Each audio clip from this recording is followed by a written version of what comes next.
Ladies and gentlemen, thank you very much for joining us for this edition of Leak Project. We have guest James Perloff with us tonight, author of The Shadows of Power, an expose of the Council on Foreign Relations that has sold over 100,000 copies. Also, 2 books about the evidence against Darwin's theory of evolution, including Tornado and a Junkyard. He wrote for the New American Magazine for nearly 3 decades. His newest book, Truth is a Lonely Warrior, is a comprehensive look at the satanic drive for world government. He also wrote the script for Free Minds Films, the latest documentary, Shadow Ring, released last year, and was the lead speaker at the 2015 New York City Liberty Fest. His website is www.jamesperloff.com. James, it's a real honor to have you with us here at the Leak Project. How's it going? Very good. I see you're very well spoken. You really enunciate your words well. Oh, thank you very much. I feel like that's my job here, partially. And one of the really cool things about your work, James, is I've talked to people all over the world that specialize in different fields. I've talked to whistleblowers, people that say they used to work for the CIA and got locked up underneath the Patriot Act because they exposed some information about the Iraq War, that there wasn't weapons of mass destruction there. Susan Lindauer? Yep, Susan Lindauer. We've had I've been on her show. Yeah. What a firecracker. I mean, she's one feisty young lady who is very righteous. I like her a lot. She's an amazing woman. And if what she says is true, the stuff that she went through, wow, it certainly has made an impact on my life, having the opportunity to speak to her. I mean, that's just incredible that she made it through it and is happy and exuberant. And like you said, just a firecracker like she is. So, James, if you could, and I don't want to talk about this too long, but give our listeners just a little intro about yourself and what got you to the point to where you're at now, please. Sure.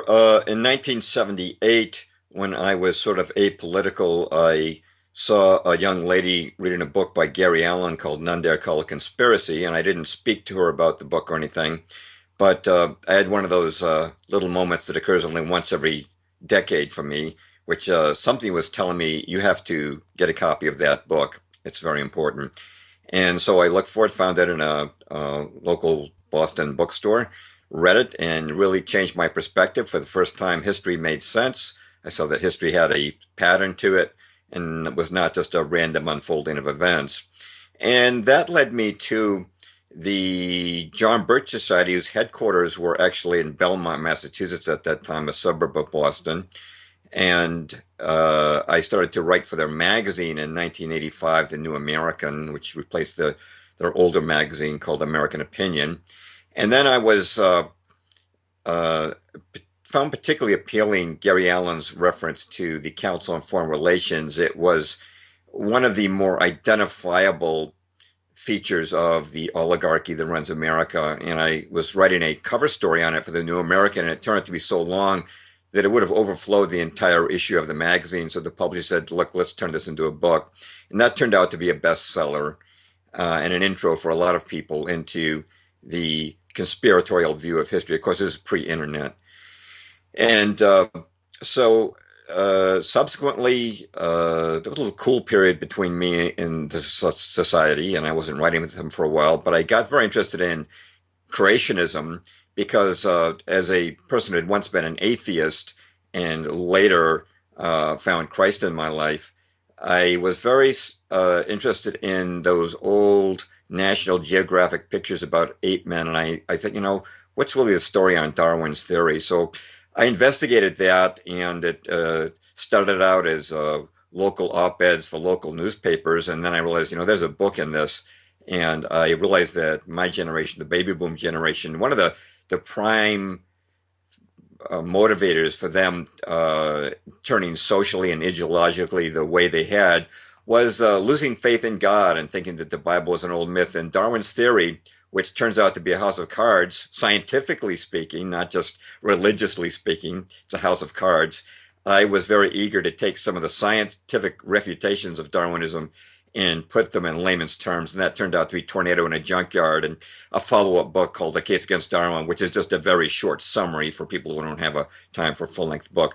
But after 9/11, Rex, after I found the truth about 9/11, I should say, I realized that the geopolitical sphere was the most urgent thing that America was facing, and I turned my attention back to that. In the meantime, I resumed my relationship writing for the New American, and uh, I wrote several cover stories for them, and ultimately came up with this book because I realized that there was a lot more than the Council on Foreign Relations, which is the subject of my earlier book, The Shadows of Power. There was a broad, sweeping conspiracy that included vaccines and weather control. You know all this stuff, of course, and your listeners do. And of course, the Federal Reserve, which I had known about when I wrote The Shadows of Power, and Freemasonry and Zionism, which was, I was kind of behind the curve on that. With the John Birch Society, never talked about Zionism but as I got into that, I realized how important uh, Zionism was, and I also realized that Israel was not the good guys; they were the bad guys, and they were heavily involved with 9/11. And I felt that a book was needed that would reach people on a reader-friendly basis, not a book that was too long. Somebody would summarize it, but completely. And this book actually comes out of PowerPoint I was giving for the Birch Society and for civic groups. An intro. I was given an intro to the New World Order, and the first 7 chapters of this book are actually came out of that PowerPoint. But I added a lot more that the PowerPoint doesn't have time for. Now, anytime somebody says the word Zionism or Zion or Israel, it's a very sensitive subject in today's world. So there's so much power and control and influence that even if you say something out of context in regards to one of those words, there's some very powerful forces that can come after you. And I noticed in your book, one of the chapters that you make very clear is you're Jewish, aren't you? Half Jewish. In Jewish eyes, I'm not Jewish because, according to strict Judaics, your mother has to be Jewish. My mother was not Jewish. She came from her name was Relier, and she came from a French, Dutch, German, Protestant background. My father was Jewish. The Perloff name was originally Perlovsky, Russian Jews who emigrated to the United States around 1904 during around the time of one of the pogroms in Russia. So I'm half Jewish, so I have no hesitation whatsoever to criticize Israel. I'm not afraid of that anti-Semite label that they have used so effectively to try to silence critics. And I've got good friends that are Jewish, amazing people that are Jewish. But when you say Zionism, that's completely different than the average Jewish person, correct? Yes, my father, for example, was Jewish, and I didn't even know that till I was in my 20s. He kind of kept that a secret. Um, but he had no affiliation with Zionism. He never mentioned Israel once, to my recollection in his life. He was not interested in Greater Israel. He was totally assimilated, and his biggest concern was whether or not the Red Sox would win the pennant. And all his friends were Gentiles. So there's a lot of Jews like that. A lot of Jews like that. I had when I was in my 20s, living in an apartment in downtown Boston. I had 2 roommates. One was named Wagner, and he was a blonde, blue-eyed German guy, and the other guy was named Mike, and he was Jewish. And we're just, I was half Jewish. We're just 3 typical American guys going to Red Sox games and movies and talking about girls. And there was never any uh, inkling of Zionism in my Jewish roommate, and he was assimilated, American Jew. And there's many like that. On the other hand, there are the heavy duty racist Talmudic Jews. We see them carrying out their program in Israel right now. And we certainly saw it being carried out in 9/11 and many false flags. So you just have to remember, it's like the Freemasons, there are high ranking Freemasons who are illuminated Freemasons. They call them, they're Luciferian and satanic, but there's guys who are, Blue Lodge, Good Joe Freemasons that never rise up the ranks, have no idea what's going on at the top, and you can't lump them all together. Well, yeah, I mean, that's another thing. I've had the Freemason Roundtable on our show before, and all those guys that I had on the show were either 32nd degree Masons. They had different titles and positions, and very nice people.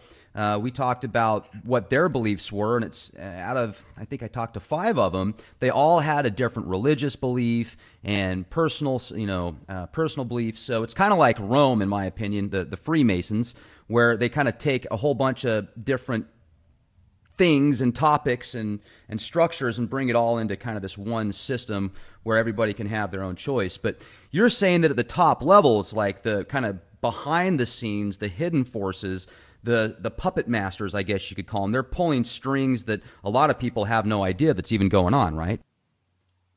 Right. And there's no question that many people who have been part of this New World Order have been Freemasons. Paul Warburg, who founded the Fed, was a 33rd degree Freemason. And I was talking once to this wealthy ex-banker who'd been CEO of a Fortune 500 company, and I was explaining all about the New World Order to him. He found it interesting, and I told him, 6 months after the Federal Reserve was founded, Archduke Ferdinand was assassinated, which got us into the war, which the Fed then proceeded to fund. And he said, well, how do you make a connection between the assassination of Archduke Ferdinand and the Federal Reserve? And the connection is Freemasonry.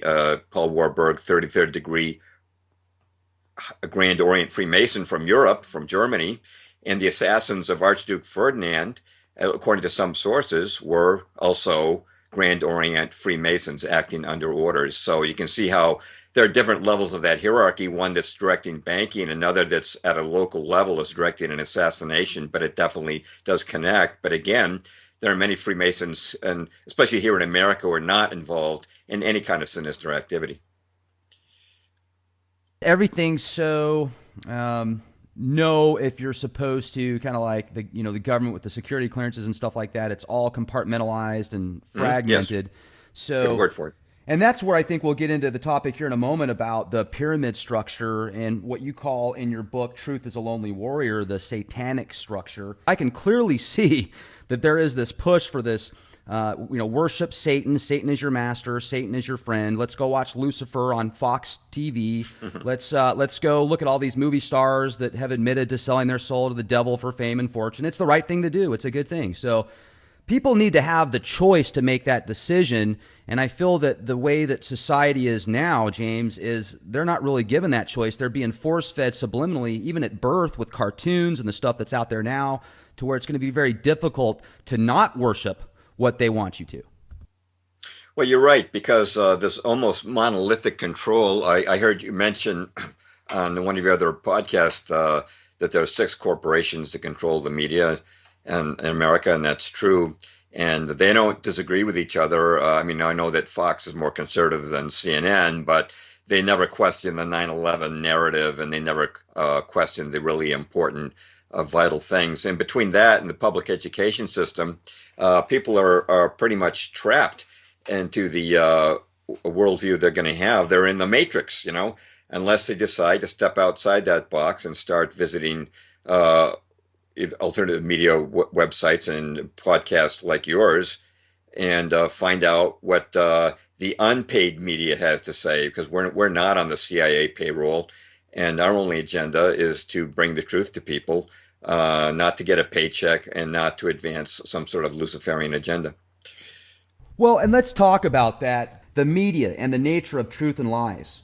How far have you gone into that topic?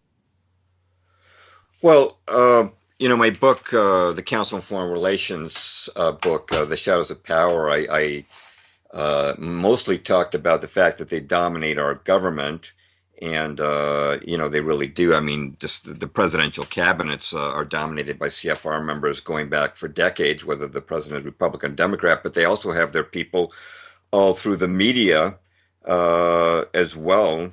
And so if you go to Fox, you've got Roger Ailes as the chairman, CEO of Fox News. He's CFR. And same thing with Jeffrey Bewkes, president of Time Warner, which runs CNN, of course.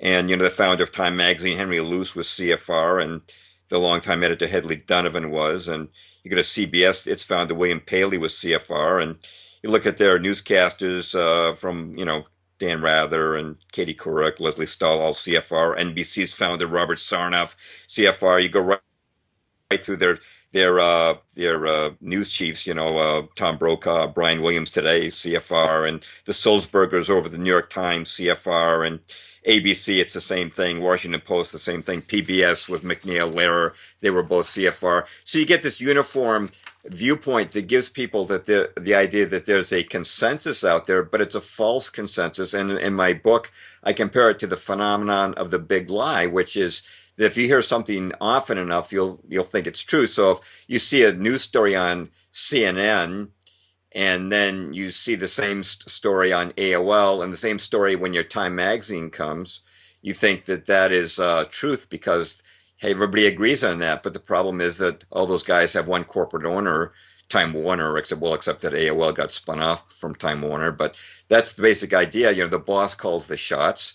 And I was on a radio show on the Republic broadcasting with a guy. He used to have a big show on a 50,000 watt station. And he told me that he did a show on 9/11 once. And he was called into the office and they told him, if you ever do a show again on 9/11, you're out of here. So he went out of there on his own. He said, no, if I can't tell the truth, I'm going to go independent. And so the media is controlled. It is owned. It's the power of money. It's the power of Rothschild money. They've been buying up the media going back, well over a century in this country. And so you just can't get an honest opinion on an important subject from the mass media. They're running the show, and the big lie. This problem. People have been told something so often that they look at you like you're nuts if you tell them the truth, and all you're talking is logic about Building 7 or the Federal Reserve, and they can't see past it because all they've heard is the talking heads on mainstream media. But my hope is that the truth will overcome the power of money and all of this, because truth does have a certain appeal. We're all made in the image of God, and people do have a brain there, and they've done their best to cloud those brains with genetically modified food and vaccines and other things that in the environment that muck up our thinking. But that's our object, is to reach people and get them to see the truth. Now, have you had pushback along the way? Have you been threatened to not talk about certain topics?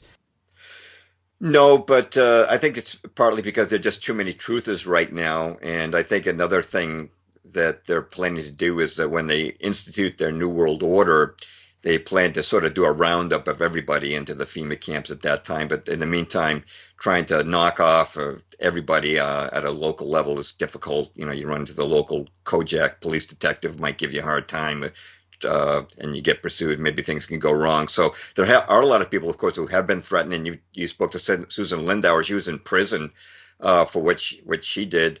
But of course, sometimes people who are in government positions are considered more threatening than just the truthers who are not government affiliated, such as you and me. You talk about an organization that was created in 1921 that has produced 21 secretaries of defense, 19 Treasury secretaries, 18 secretaries of state, 16 CIA directors. What organization is that? And those numbers have gone up, and that's the Council on Foreign Relations, and that is a medium of control and of world government.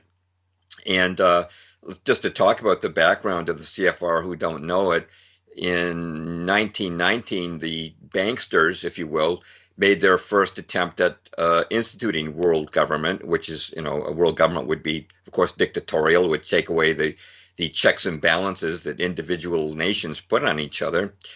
And what they were trying to do in 1919 was to create the League of Nations, and that was introduced by our President Woodrow Wilson at the Paris Peace Conference of 1919, which was supposed to settle the aftermath of World War I.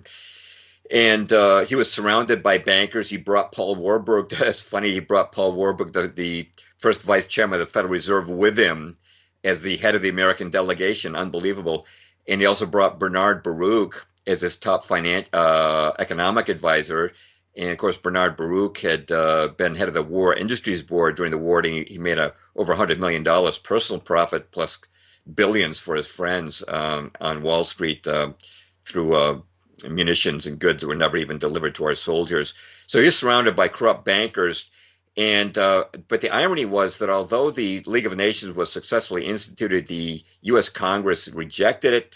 The founding fathers of America, one of the good things they did was in the Constitution, they stipulated that no president could make a treaty by himself. It had to be ratified by the Senate, who rejected the Versailles Treaty and thus rejected the League of Nations. So the bankers had a conference, a powwow at the Majestic Hotel in Paris, and they decided that we needed a new organization in America to convince Americans we needed world government, i.e., at that time, the League of Nations.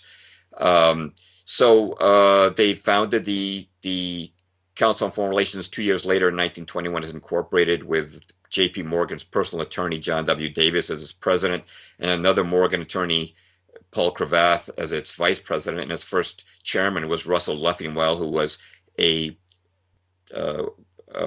partner in J.P. Morgan and Company. So you see, Carroll Quigley is quite spot on when he says that the Council on Foreign Relations was a front company for J.P. Morgan Company. It's still a front for the bankers. Actually, if you look, David Rockefeller was the chairman of the CFR for many years, of course, head of Chase Manhattan Bank at the same time, and he's still the honorary chairman.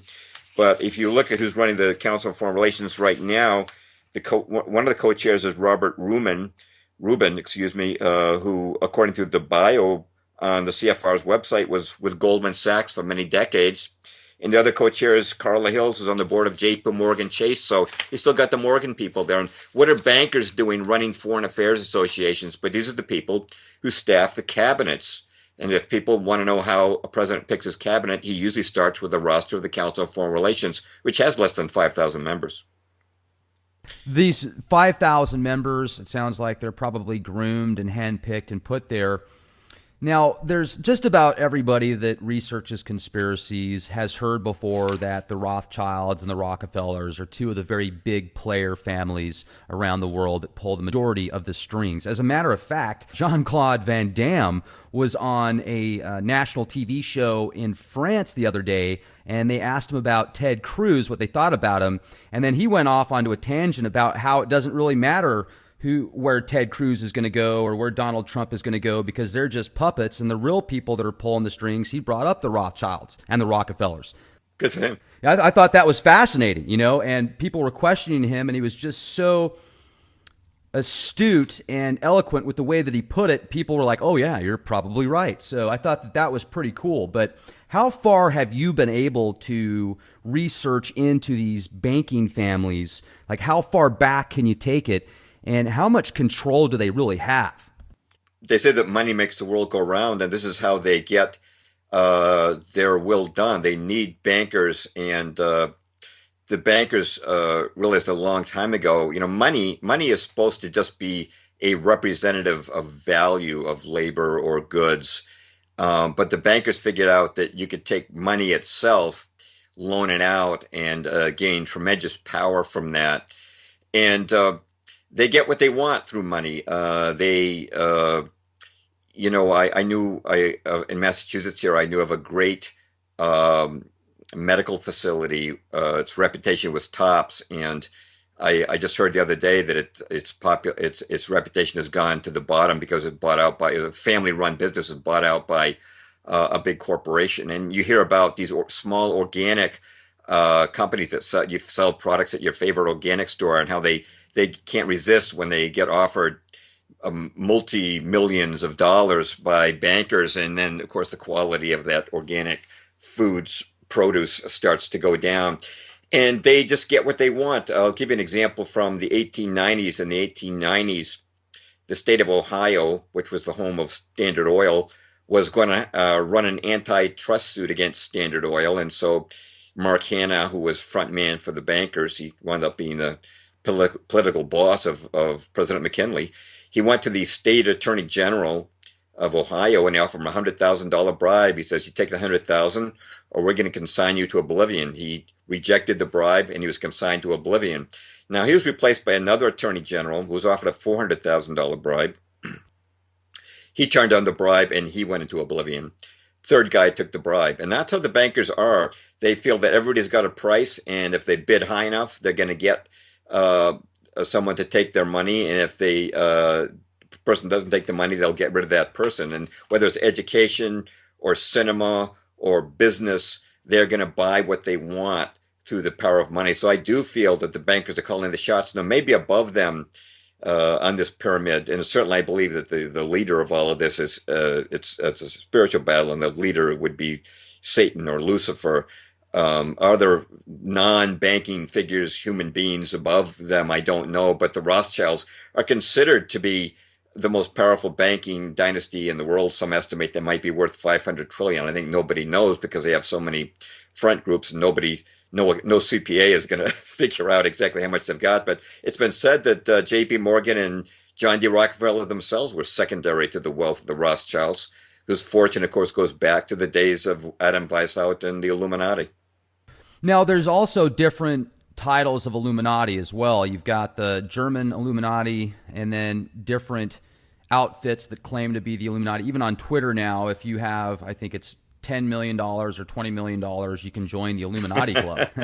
You know, is that a scam? Is that a scam, or does people think that's for real? Probably both. I would say all of the above. I'm sure it is a scam and people think it's real. But so do you think that like the Rothschilds, the Rockefellers, and some of these other families, do they sit around a round table and are like, okay, we're going to take Kenya out because, you know, Gaddafi's got all this gold, so we're going to make this fake proxy war over there, grab his gold, set out some drones, pay our defense guys, and then we can just spin it on the media as, oh, well, you know, he's suppressing the people. We need to give him freedom. Mm-hmm. Well, I think they definitely have to plan what they're doing. It doesn't happen by chance, and that has to be done through conferences. John Coleman, ex-MI6 officer, said that the Committee of 300, which is pretty high on the pyramid, they have meetings in yachts, and I sometimes have wondered if the yacht scenes in the second James Bond film, From Russia with Love, weren't a little bit of a hint of that. But of course, they have the Bohemian Grove, where the elite meet. They've got the Trilateral Commission, which meets annually. They've got the Bilderberg conferences, which have been meeting since 1954. So they have plenty of venues where they can get together. And I'm sure, Rex, that they do discuss very specifically what they're going to do. You know, Bill Clinton was at the Bilderberg conference in 91 and 92. He was the nominee for president of the United States. So they're definitely having discussions in private. We're not privy to them. Daniel Estelin, who's done a lot on the Bilderbergers, seems to have some inside contacts who help them to get some of the information. But definitely they are planning this very deliberately, and that does require contact and get-togethers. And some of those venues I just described, I'm sure those would be among them, and there are probably some we don't even know about. You know, and it's probably the ones we don't know about that have the most control. It seems like there's usually that wag the dog scenario. Like 9/11, for example, as horrible as that was, there might have been something else that they wanted to do, and they used that kind of as a, you know, let's put the interest over here and let's get people's attention on that side of the coin so we can do what we need to do. And I meant to say Libya, not Kenya, with Gaddafi a moment ago. But sure. So, you know, it seems like also that technology now, James, is amazing and frightening at the same time. There's think tanks and marketing groups that know more about us than we probably do, just based upon where we go with our phones. You know, they can put all this stuff together with algorithms and technologies and high processing computers combined with the information they've had before. So if there is this one world government that's created, and a lot of people think it's already there now, but it's just kind of this illusion of there being different factions and having different opinions. Do you think that it's going to get a lot worse? I mean, do you think that within the next few years they could possibly literally start rounding people up, putting chips in them, you know, saying, okay, you need to follow these guidelines and be forcefully drugged and vaccinated, otherwise you're considered an enemy of the state?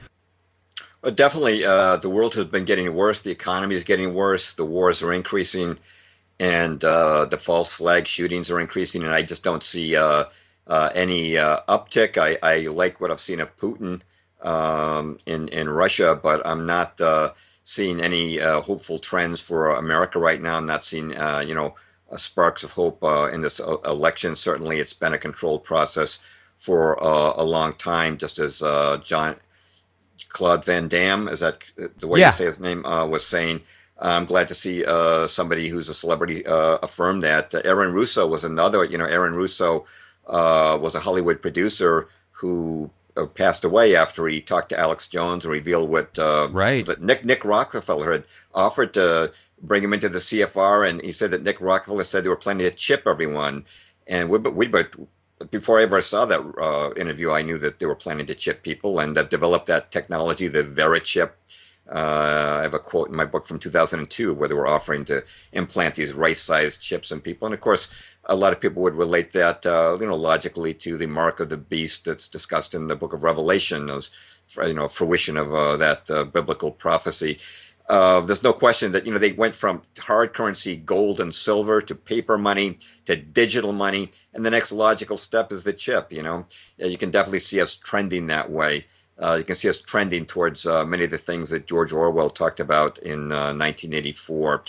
And I think we're definitely, there's no question these guys advocated world government. Although they say it would bring peace and prosperity, that's their long-standing slogan. Back in 1922, when Foreign Affairs, the Journal of the Council on Foreign Relations, began publishing, they were already using that phrase in peace and prosperity, and David Rockefeller's used it. But we know, you'll know them by their fruits. They don't bring peace and they don't bring prosperity except to themselves. So these guys are definitely taking us on a downward slide, and it's you and I who are, and people who are in the alternative media and the truth movement who are pushing upwards.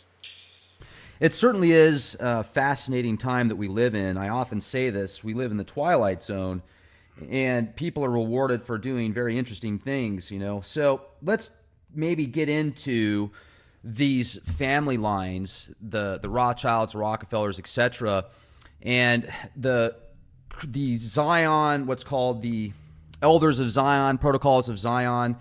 Was that something that you think was written by one of those Rothschild family lines or family members to create this kind of book, or I guess you could say rule book, guideline, a plan of what they are going to do? And I want to add one more thing to that. The mark of the beast. I was warned about that 25 years ago, about how they were going to implant these chips in people. Do you think that they're going to, don't you think they could do that without forcing it? They could say, put it in people's food without them knowing some type of nanotech, or do you feel that they're going to have to give them the option to take the chip because of their belief system? The Bible seems to imply that there's an option there. It talks about those who would not take the mark. So I'm going to guess that, and of course, we could be wrong about the chips being the mark. That may be something more spiritual or ideological, worship of Satan as opposed to just the chip itself. But so the chip could be a GPS device at the very least to track where you are, and also to even transmit messages to you, or pain to you. Who knows what they might do with those. Sorry, bring me back to your question again. And then I apologize for that because I asked you two questions that took you in two different places. But the Protocols of Zion, who do you think wrote it? And do you feel that it's just more of a rule book, not really a spiritual reference guide? Originally, of course, I had the same view that most people did, which was that it's just a hoax, but I'd never even read it. And so one of those days I said, so many things that turn out to be lies in our culture, maybe I better read it. And I was shocked when I got to just, I believe it's the second chapter. If you get, it's been divided into chapters. It started talking about how they were deceiving people with Darwinism, and I'd written 2 books on Darwinism, and the hoaxers, those who advocate that it's a hoax, say it was all put together by the Tsar's police. Well, Charles Darwin was not even a controversial figure in Russia around 1900, and would they really think that mentioning Charles Darwin was going to bring up arouse the peasants to pogroms? I don't think so. And as I went through it, I found that everything that it talked about came true. It even talks about using sports events to distract the masses. This is 1900. And I looked at it and I said, sure enough, 1903, first World Series, 1896, the Olympics, first Olympics games being revived. And then you get the National Hockey League. And football league coming in. Now everybody's got video games and football on all Sunday. And hey, and then I looked at the fact that it said that we're going to distress people by inoculating them with diseases. And then I looked at, and when I realized what vaccines were doing, I said, hey, did the Tsar's police just dream that one up? But here's one that really gets me. This one here, this is from Protocol Chapter 10. It says, quote, in the near future, we shall establish the responsibility of presidents. We shall invest the president with the right of declaring a state of war. The president will at our discretion interpret the sense of such of the existing laws as admit of various interpretation. He'll further annul them when we indicate to him the necessity to do so. Besides this, he'll have the right to propose temporary laws, even new departures from the constitutional workings, unquote. Now, Rex, Russia didn't have a president back then. It had a czar. Why would they be talking about presidents? And they're talking about giving the president the right to issue executive orders that override the Constitution. That's what we're seeing Obama doing now with his executive orders on gun control. This is coming true before our eyes. And it also talked about investing the president with the right to declare war. We saw that with back in 1950 when Harry Truman invoked his right under the UN treaty to send troops to Korea without so much as consulting Congress. And we haven't had a declaration of war since Roosevelt and after Pearl Harbor. So all that stuff, I looked at the protocols. I said, all that stuff is true. I think it's the real deal. Some people said, well, it was just to get people to persecute Jews so they would go to Israel and you'd get greater Israel. But I think it's the real deal. I think that they did write this thing. It's too true. And it talks about central banking and inflationary policy and stuff that would have been way beyond the intellectual reach of the Tsar's police. So I say it's the real deal. And I think that people, certainly a very depressing thing to read, very satanic, very dark, but all too true. And so I would just call it and say that it is true. And by the way, I have a section in my book where I discuss and vet the hoax explanation as well. Another thing, too, when you talked about sports being kind of a tool to divert the masses' attention into something that really doesn't matter when they should be representing something else. Do you know much about numerology? Well, I've certainly seen it discussed here and there, and I kind of wonder if they're not a little bit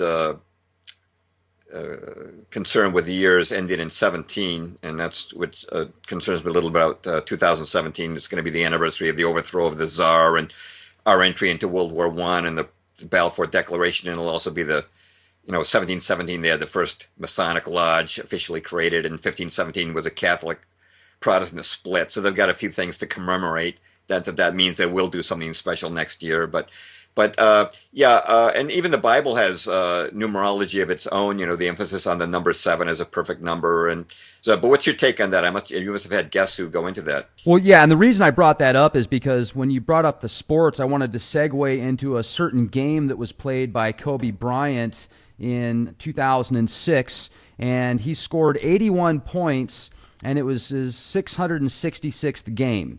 If you know much about numerology, the number's 81. That has a very powerful presence within certain mythos and cabals and the Kabbalah, which is a number-based system also.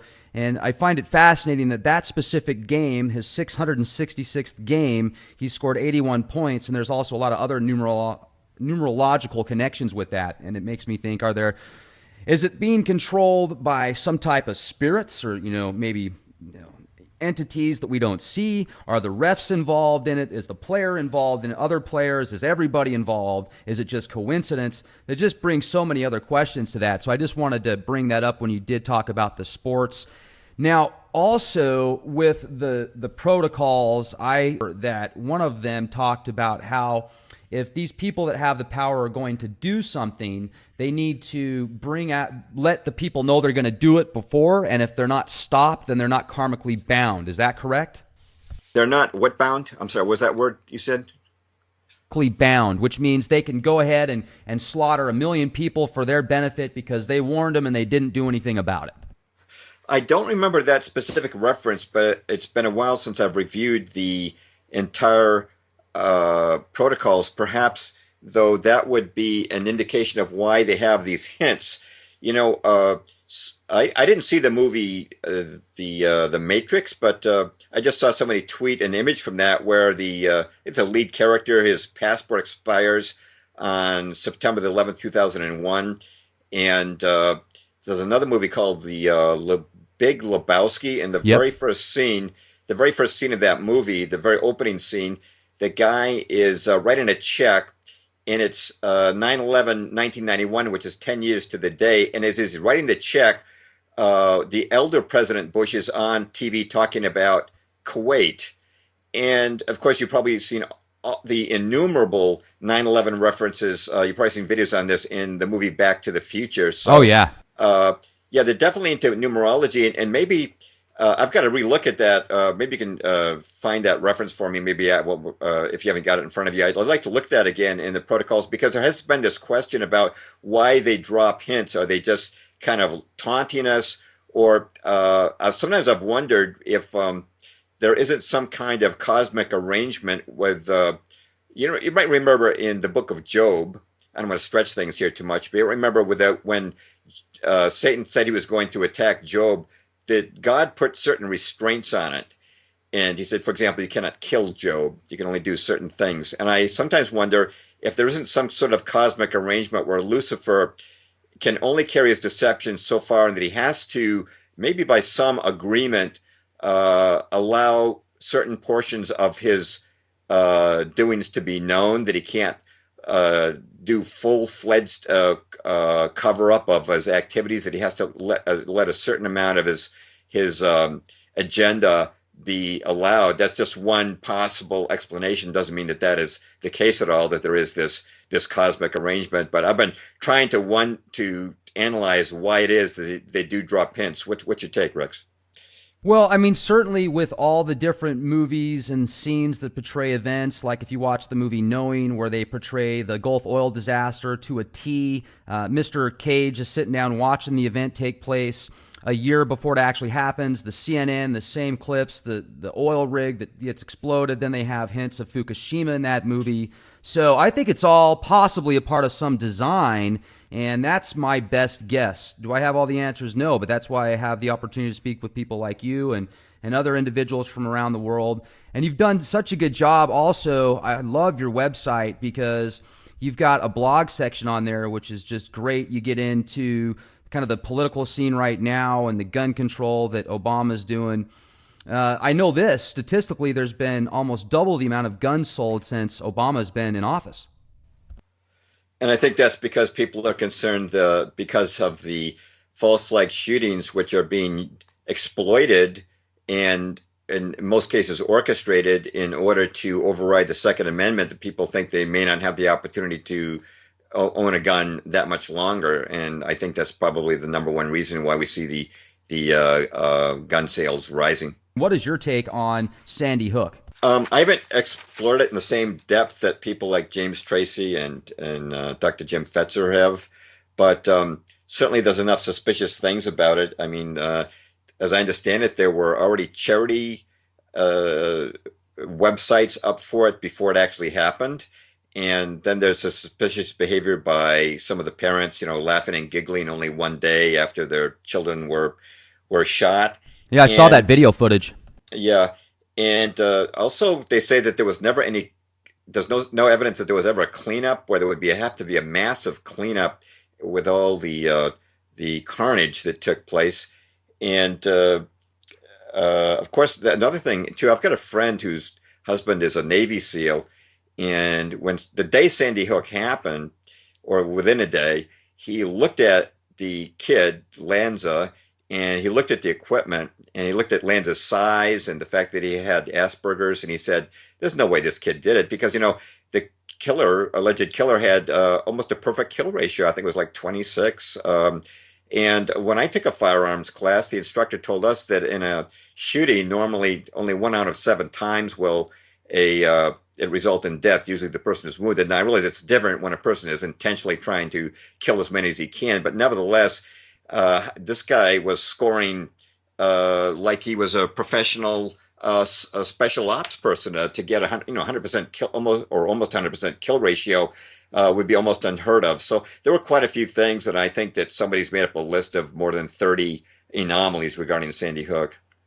Here's what I wonder too: is you watch these things take place, and for people that are in the know about false flags and different agendas, it's just so in your face. But then people that aren't in the know or under this what I call global mind control because of the brain drain media, even if you bring to them very good evidence, they just wipe it away like it has no matter whatsoever. How is that control created with these people, I wonder, to not even see or think rational thoughts? Like I say, it's the big life phenomenon. If you hear something often enough, you think it's true. And in my book, I used an analogy from my childhood. They had this show on television called Candid Camera. It was actually on for quite a few years, but they would film people who didn't know they were being filmed in humorous situations. And one of the episodes I remembered, and I checked on the internet, that there were other people who remembered this. It was called the Backward Zone, and what they did was they filmed people on a city street and they erected a sign or signs that said backward zone.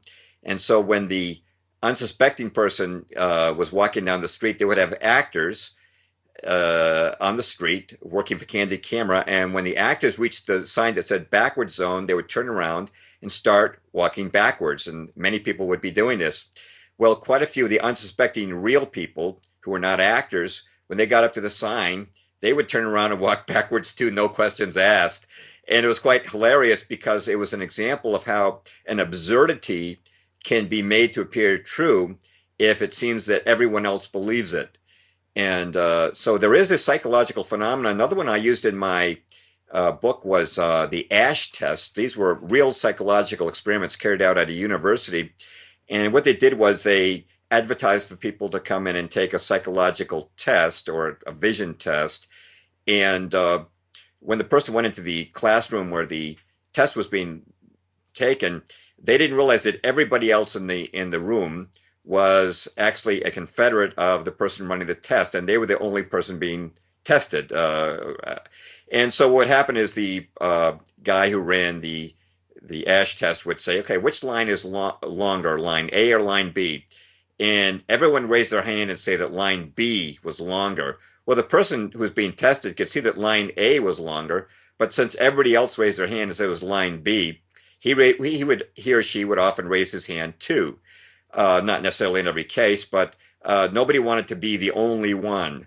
Nobody wanted to go against the majority. And when they were asked about this, quite often they would say, well, I thought that I must be wrong. If everybody else thought that line was longest, I figured my perception was wrong. But sometimes it's also just that they didn't want to be laughed at, or so I think that these phenomena, these psychological phenomena, also are occurring in people who we try to talk about, who have just been inundated with mass media falsehoods. Have you heard of the Milgram experiment? No, I haven't. What's that? Wow, that's another experiment that took place in 1961 where people were invited to be a part of a memory study. And once they showed up, the doctor, or not even a real doctor, but he had the white coat on, would tell the subject to sit down and ask them if they could push a button when they told them to, and that would send an electronic stimuli to another subject that was behind a wall, so they couldn't see that person. But every time they would push the button, it would shock that person just a little bit. And they asked them to do that because they said that they volunteered the person that was being shocked to quit smoking or some other thing they want to get rid of, some type of, paranoia or something like that. So they would push the button, and each time they would push it, the subject would make a louder noise, like ow, and they would make it sound like it was hurting them really bad. And they tried to see how far they could get that individual to push the button, how many times they'd get them to push it. And about 2/3 of the way through, they'd say, well, this person has a heart condition, but I still want you to push the button. And the majority of them would push the button until the person on the other side of the wall would quit doing anything. Like the last thing they would hear is, oh my gosh, and then they would stop. So it just shows you how powerful conditioning is. If somebody feels that there's an authority figure that asks them to do something, they'll go to that extreme. It's pretty frightening. James Corbett I don't think he innovated this, but he had it on one of his podcasts where people were walking towards a mall or some public building, and a man in a uniform told them, "You have to step aside, you have to get in line, and you have to be over here." And then this very same person without the uniform would say the same things. You have to get in line, you have to step over there, and nobody would obey him. There's something about the uniform, that sense of authority that made people want to obey. Just as you're saying with the Milgram experiment, which, by the way, I think I did hear about that. As a matter of fact, many years ago, I'd forgotten the name. And with all the different experiments that have done that we haven't even heard of, it's pretty frightening to think of what they can do with mass media. So, let me ask you this. You talk about the dollar bill and the eye at the top of the pyramid. Who is that representing? Well, the best explanation I've heard, and that is a Masonic symbol, is that it's Satan. And if you look on the back of the dollar bill, there is a pyramid there that is from the original Great Seal of the United States. And the pyramid is unfinished. And as I recall, and this is not fresh in my mind, but I think that some of the Masonic language that they use refers to, we are building Hiram's temple, or we are building, we're in the process of building. So it appears that the pyramid on the back of the dollar bill is in process. It's not finished. It's working its way towards the eye. It appears to be the eye of the Antichrist or Satan.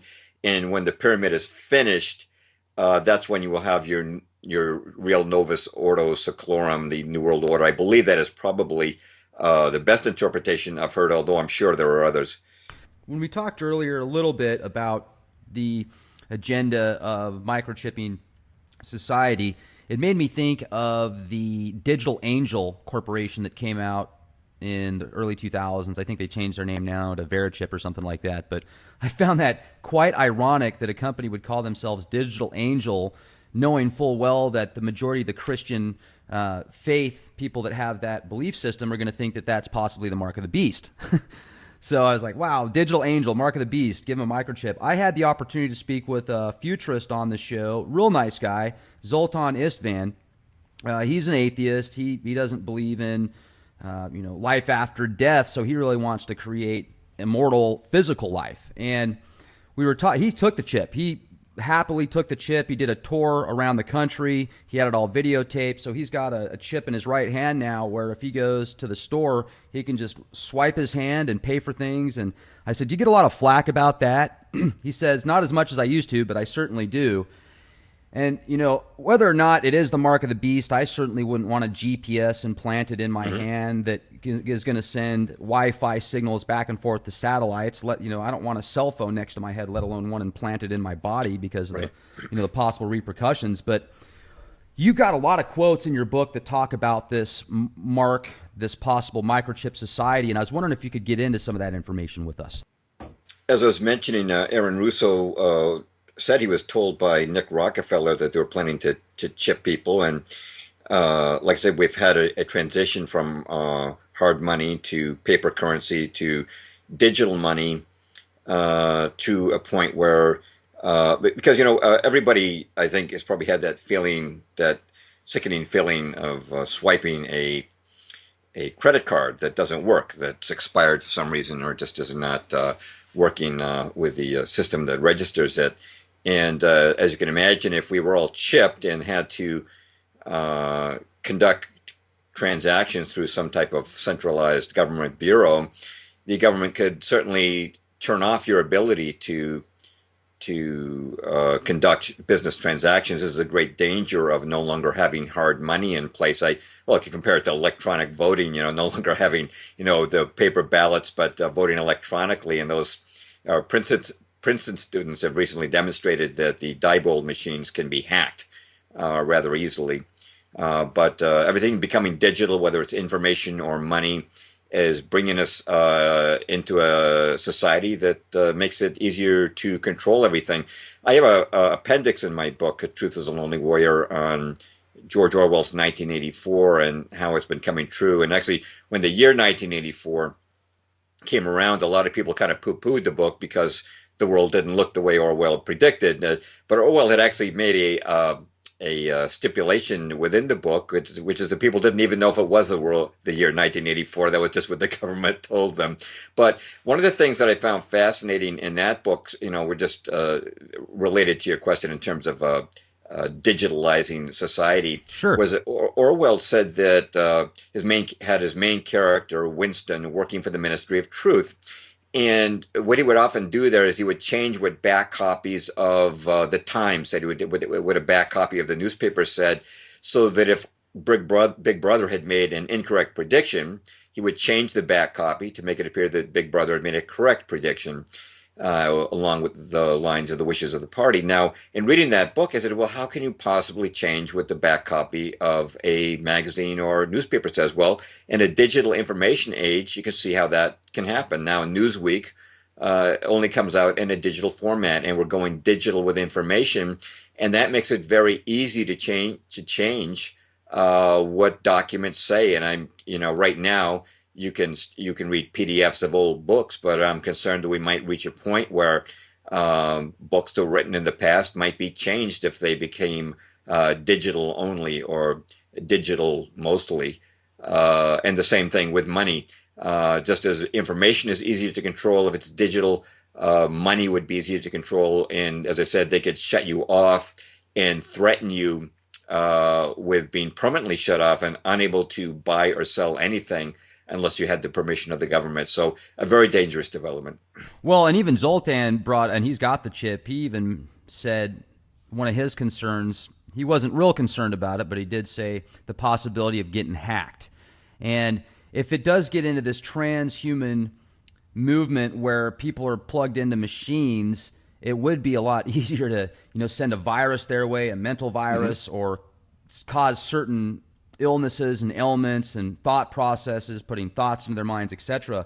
It's just fascinating where some of these futurists want to go with the evolution of man. He even mentioned putting microchips in everybody's brains, these little nanobots, to where if you're a pilot, because he brought up and I understand where he's coming from. I don't agree with it. Once again, he's a nice guy, and I'm really glad he came on the show. But he talks about if he's running for president too, by the way.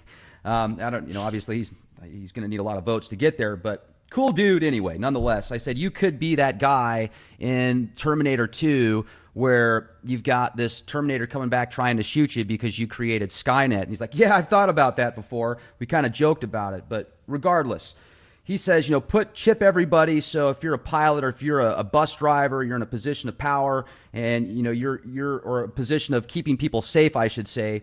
He brought up this guy that killed himself as a pilot and took everybody with him. He's like, well, if people were microchipped and they started thinking that way, these little nanobots could recreate their thought process and be like a fault firewall, stop them from doing that. Do you think that that's a possibility, that our future could be heading in that direction? Negatively, here's the problem. They understand that there has to be positives for people to let themselves be chipped. For example, they will say, hey, look, we put a GPS on your pet, let your pet be chipped, and if your beloved pet is lost, then you can recover them through, and of course they have that on a lot of laptops, right? If you lose your laptop, if you have incorporated in, the police can actually locate where your laptop is. And that works, by the way. Yeah, right. And people with Alzheimer's who wander off could be found, or if you're unconscious and you had a chip with your medical record, or that you could access your medical record from, the doctors in the ER could know what your allergies are, what your medical history is that might have contributed to your condition. Here's the thing, Rex, there has to be positives to lure people into accepting these things. To get people to accept credit cards, it had to become convenient and, getting some cash back and things like that. But the lures are deceptions as far as I'm concerned. And again, you shall know them by their fruits. The power structure in the world has been extremely evil. They lie through government statistics. They've destroyed our economy through a lot of it through the Federal Reserve, but also offshoring jobs. The 1% is getting richer all the time. The world is suffering worldwide. We're being thrown into unnecessary wars. by these people, causing devastation throughout the world. And so these people are not good guys. You know what, Rex? If these people were entirely benevolent at the top of the power structure, then I wouldn't have so much of a problem with something like a chip being proposed. But the thing is, their history betrays them. It betrays them as evil.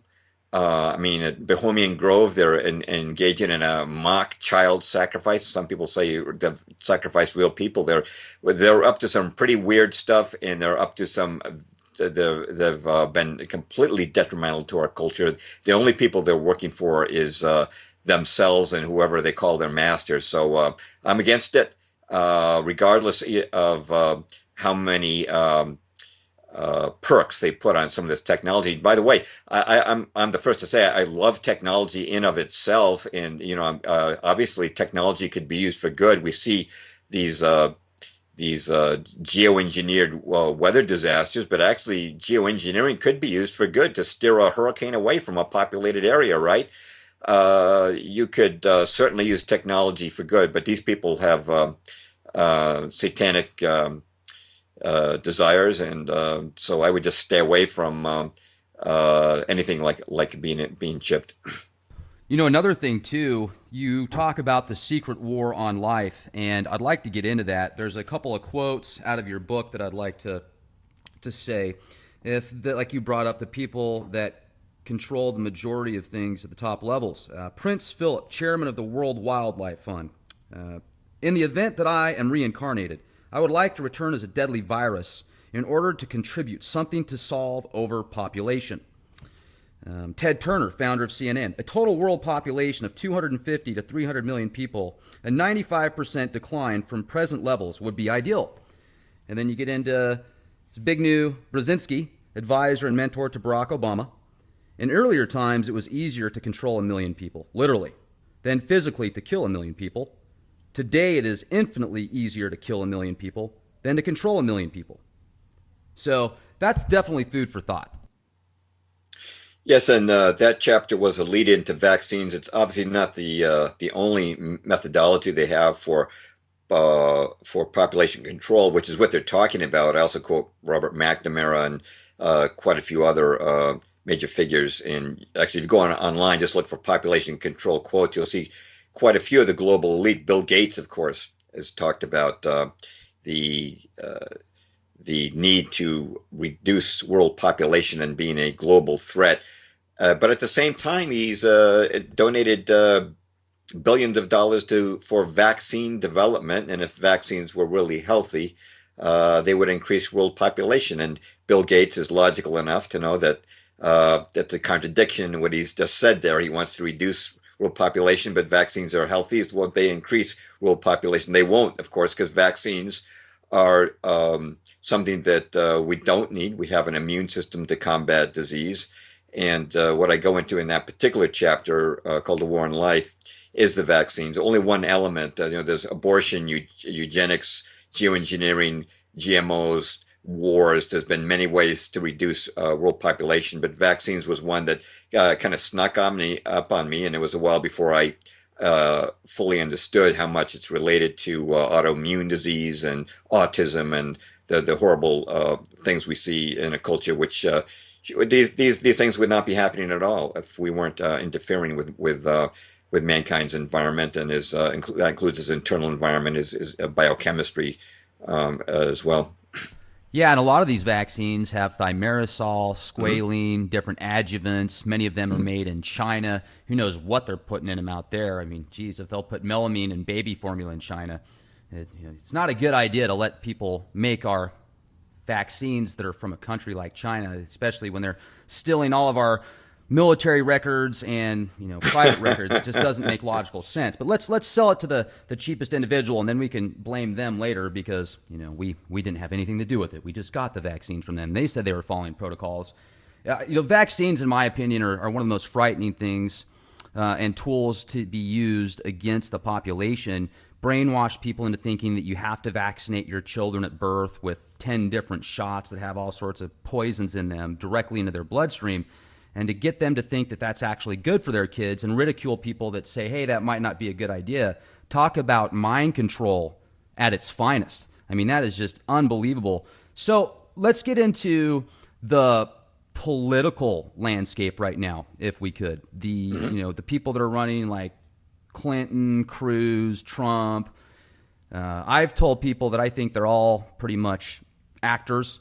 If you're at that level and you're getting that much publicity on CNN, supposedly being a Republican or being the anti-CNN agenda, you just wouldn't put them on your TV shows. You wouldn't put them in the news. So what is your take on these individuals? My take is that they want Hillary Clinton to be the next president of the United States. I want to tell you a story, and I've mentioned this story before, but it's a true story. A friend of mine named Rachel McIntosh, who you might like to have on your show, she was in the defense industry for a number of years. She saw a lot of corruption. She went to the Pentagon. She met top generals. She left the defense industry, became very heavily involved in the Truth Movement, and worked for Ron Paul's campaign and was a delegate, or I should say, technically an alternate delegate for Ron Paul from the state of Rhode Island. And she went to the 2012 GOP convention. Now, a number of things happened at that convention. Ron Paul was supposed to speak that Monday night, and they had to cancel because they said a hurricane is coming. Well, it turns out there was no hurricane, just a rainstorm, and they braved it anyway. The Ron Paul people went out, and they were showing a movie of Mitt Romney. And at the end of the movie, this ear-splitting applause occurred, and she looked around and nobody was applauding. And her husband called her up back at the hotel and said, "Wow, they were sure digging Romney." And she said, "No, dear, that was all fake. It was a sports arena, and they were pumping in fake applause that sports teams will do when the home team's losing and the fans aren't cheering." So, but the worst thing was that Ron Paul had actually won enough primaries to qualify to be nominated, even though Romney was the presumptive nominee.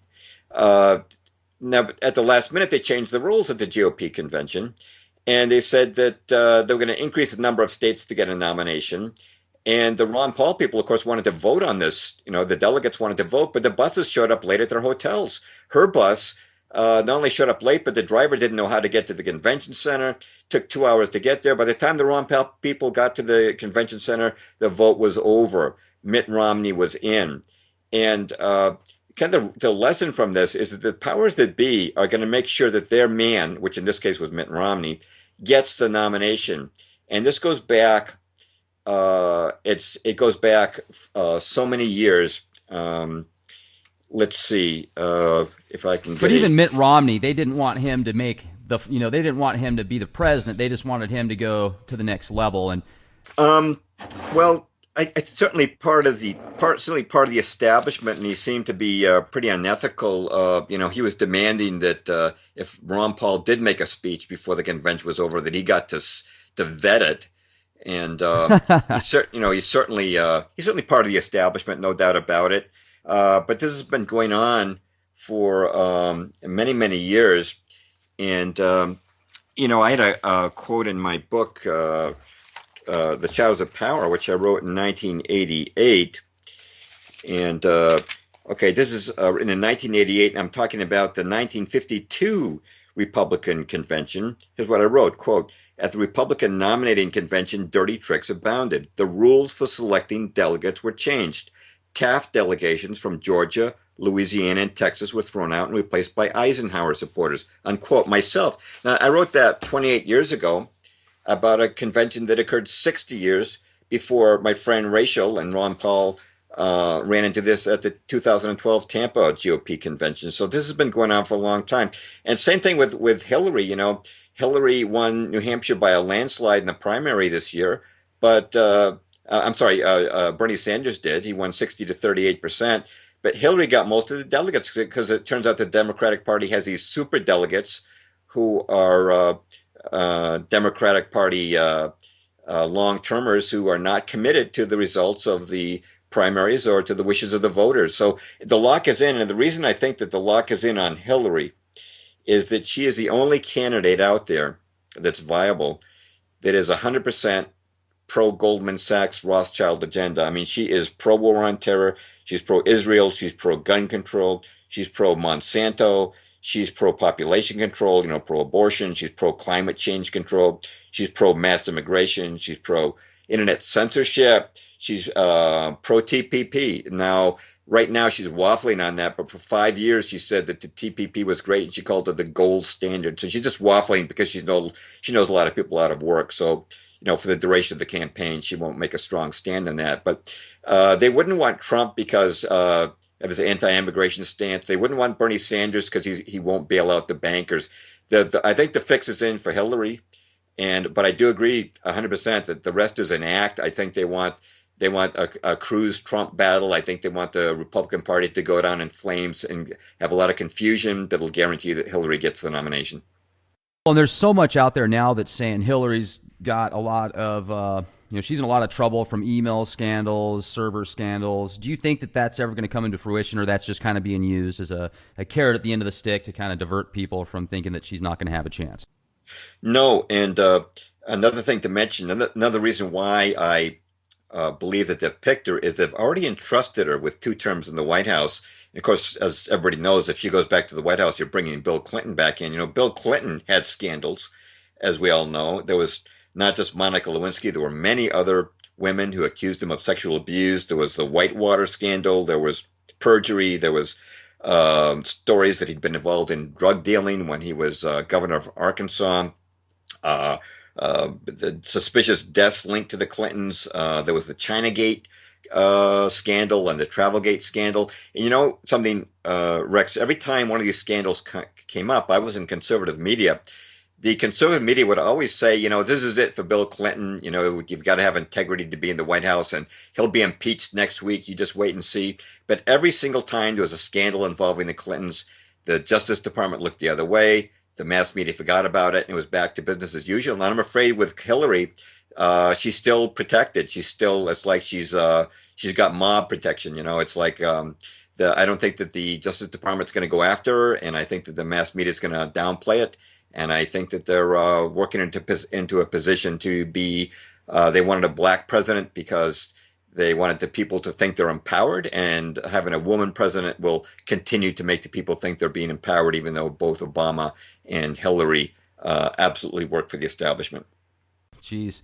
Now, do you think that Trump is actually in in the inner circle like Hillary, and they're setting him up as the anti-establishment guy, the one that wasn't brought into some secret society? Wasn't it Newt that came out on Fox the other day and said, well, they don't want him to get into power because he hasn't been initiated yet? Well, I think we're being played on that. I don't know I if do you too. follow Brother Nathaniel at all. Brother Nathaniel was raised Jewish, born and raised Jewish, and he's now a Christian, and he has some very insightful videos. It's the Brother Nathaniel channel on YouTube, and he's got one called Trump's Deck of Jewish Cards, and he pointed out that Trump has a lot of IOUs. He went bankrupt. He was bailed out by a Jewish billionaire named Carl Icahn, and Trump is actually the only American celebrity who's done a campaign commercial for Benjamin Netanyahu that aired in Israel when Netanyahu was running for re-election. And Trump's daughter converted to Judaism and married into a Jewish billionaire family herself. And I'd say that the Zionist establishment has approved Trump. I think that he's being abrasive and disruptive, and they've got this rift now where you've got National Review, which is GOP conservative traditionalist type, saying we must have a stop Trump campaign. You see where all this is heading is to a massive division within the Republican Party, which basically once they shut Sanders out, gives Hillary a clear path to the White House. I don't think Trump is for real. I do think Ron Paul was. So if you were a betting man, you'd definitely put your money on Hillary and winning the campaign. And if she does make it into office, what's going to happen then? What's her first agenda, do you think? Her first agenda will be to tax the middle class for $800 million and give it to Goldman Sachs. I'm just joking. But I'm a little concerned. Day one. I'm a little concerned that about this year 1917. As I said, it's the 100th anniversary of the Balfour Declaration that ultimately generated the State of Israel. It's the 100th anniversary of the overthrow of the Tsar and the installment of the Bolsheviks, which are really Talmudic Jews, into power. in what became the Soviet Union. And it's also the 100th anniversary of America entering World War. And maybe they've got it in mind to take out Putin in that 100th anniversary as they took out the Tsar before. And what's kind of scary is that if Hillary was inaugurated, it would be in 2017, the 100th anniversary of all these events. It seems to me that that's the figure. By the way, one thing I didn't mention is that Hillary has gotten more Wall Street contributions than any other candidate. You know all about her Goldman Sachs speakers fees, of course. Now, Jeb Bush was kind of competing for that honor of the most Wall Street beloved candidate, but now that he's out of the race, it solely belongs to Hillary. But that's one more reason to believe that Hillary is the anointed one, as far as they're concerned. My last blog post was on Hillary, and it's actually all cartoons, memes, and short, funny videos about Hillary, because sometimes I think that it's easy to reach people with humor. But I'd like to see a groundswell of public opinion against Hillary so great in this country that even the mass media would have a hard time denying it, and that they make it hard for them and make them maybe fall back on an alternate candidate. I don't know that that's realistic, but I think we should do everything we can to keep her out of there, because I do think she'd be very dangerous for this country, because again, she supports the Rothschild establishment agenda 100%, and she's the only candidate that does. Another thing, too, with your comment on Putin, he definitely is playing the part right for people that believe in some of the, I guess, older values and core morals, Christian type values and such. Because it seems to me like he does stick up a lot for Christians and for, coming out with the truth. Like he says that he has the truth about who started or who created the attacks of 2001, September 11th, etc. And he's always bringing up how he'd been lied to. But then I think about good old Stalin. And I'm being facetious when I say that, because he was very good at creating controlled opposition, coming up with a false, sense of, oh man, that guy's the anti-establishment, when in reality, that person's totally establishment. So don't you think also that Stalin could just be playing the cards right to get many people that have those values into his thought process to make it easier for them if they ever do attack the U.S., that they could just, it'd be easier to take over and win for them? Excuse me. Yeah. Sounded like you just laughed at me there for a second. Actually, it was a suppressed cough is what it was, and it sort of came out as a sputter. As a matter of fact, if you saw my book, Truth is a Lonely Warrior, I didn't mention Putin in there. The book is 3 years old. I did talk about Russia, though. And I talked about the fact that when Glasnost happened, I was writing for the New American, very conservative anti-communist magazine. And we were very, very suspicious of this sudden soft-hearted communism under Glasnost and Gorbachev that really didn't make any sense that these guys would suddenly yield their power. And there was a terrific book that came out in 1984. It was by Anatoly Golitsyn. It was called New Lies for Old. And he actually predicted everything that happened in the Soviet Union. He predicted that the Berlin Wall would come down, that they'd pull out of Afghanistan, that a new smiley-faced leader would appear. And of course, that was Gorbachev. And this guy was ex-KGB. He was the highest-ranking defector ever to come to the West. And he came over here expressly to warn us about this false democratization of the Soviet Union. And so I talk mainly about him in my book, not about Putin. But Putin's made some moves recently that impressed me. I mean, his banning of GMOs, and they're cutting back on abortion in Russia, and again, his pro-Christian stand, as you've already mentioned, and his sensible support of Assad in Syria. They've taken out Saddam Hussein, they've taken out Gaddafi, and I think that the West and the Zionists thought that Assad's next on the hit list. They'll be dragging his body through the streets.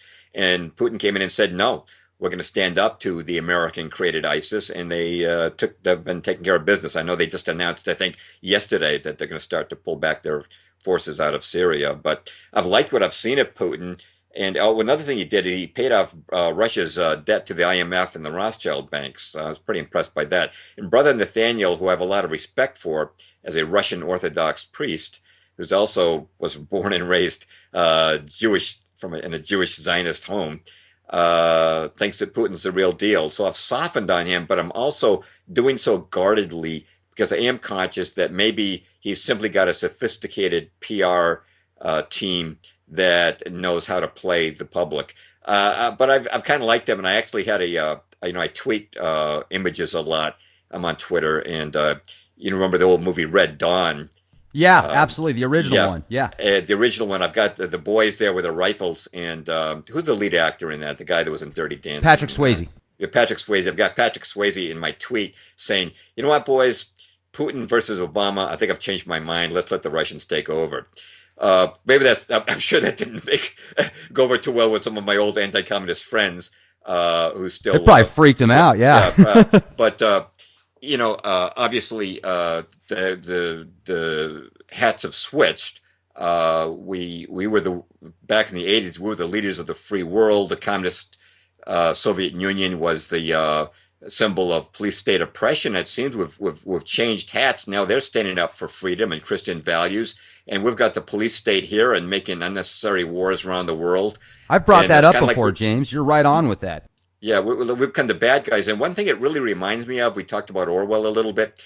At the end of Orwell's book, Animal Farm, the animals who engaged in this animal revolt led by the pigs against the farmers, there's a conference at the end of the book between the farmers and the pigs. And as the animals are watching it, they look back and forth between the pigs and the farmers, and they start to look so alike they can't tell them apart. And I almost feel like we sort of came to that state that all of a sudden we've traded places, and Russia's the leader of the free world almost. I won't really put that label on them, but we've become the police state, and we're sort of the international bad guy now, making unnecessary wars. And but is Putin genuine? He looks good to me. I like what he's saying, and I like what he's doing. He's actually repudiated the Bolshevik Revolution. He even acknowledged that it was 85% Jewish. Uh, Pretty good things I'm seeing from him, but you don't know what's going on behind the scenes. I only see what's up front. So far, I'm not seeing a lot of chinks in his armor. But I don't know. What's your take? Do you think that the guy is? Well, like I said, I like what he says. I certainly appreciate him coming out saying, 2001 was an inside job. Him saying, I'm going to eliminate GMOs from our country because a lot of that GMO stuff is just pure poison. Now, certainly there are specific GMO foods that are not bad for you because they're not using extra chemicals to spray on top of them to make sure that weeds don't grow and insects don't eat the product. But 99% of the stuff that we get, that corn that's actually designed to have pesticides in it. So if insects eat it, it eats their guts. I mean, how is that good for people to eat themselves? It isn't. So that's awesome. I think that micro communities would be, in many opportunities, a good chance for people to do things local without having to rely on these corporations that seem to be controlled at the top levels by eugenicists and people that feed off of this dark ecstasy. So it's absolutely fascinating that the things that are taking place right now that we have the opportunity to see. And I feel that, James, you have a huge following and people listen to your interviews, read your books, and you've got a great website. You blog continually on there. You've got some great blog posts, and you talk a lot about environmentalism. And certainly the weather has changed tremendously over the past 20 years. I've seen it, whether it has to do with where we are in space, whether it has to do with Planet X, if it even exists, I don't know. A lot of people think that it does. I'm very neutral on that topic as well. It could very well. It's even talked about in the Bible, I think, wormwood, but some people correlate that with Chernobyl because of that event. So environmentalism. Do you think that we're in big trouble right now with the current state of Fukushima and all this radiation and fracking going on around the world, or do you think that things are going to be okay and the Earth is going to work itself out? I was pretty concerned when President Obama last year, I was at Howard University and again at the Coast Guard graduating class, said that our top national priority concern was climate change. And a lot of people were laughing, but I looked at that more seriously, that perhaps we're planning to geoengineer some event.